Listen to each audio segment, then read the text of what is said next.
பதிலடியாக ஈரான் ஏவுகணை மற்றும் ட்ரோன்கள் மூலம் தொடர் தாக்குதல். மேற்கு கரையில் வான் பாதுகாப்பு அமைப்பு மூலம் இடைமறித்து அளிக்கிறது இஸ்ரேல் ராணுவம்.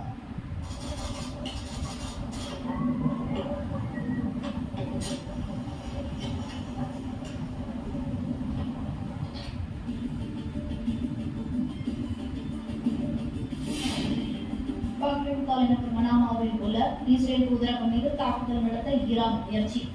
ட்ரோன் இலக்கை தாக்குவதற்கு முன் இடைமறித்து அளிப்பு.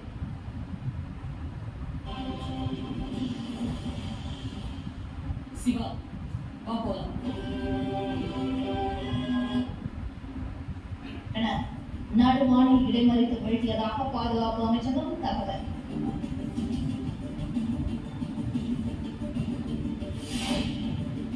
போர் பதற்றத்தால் முடங்கியிருந்த துபாயில் விமான சேவைகள் படிப்படியாக அதிகரிப்பு.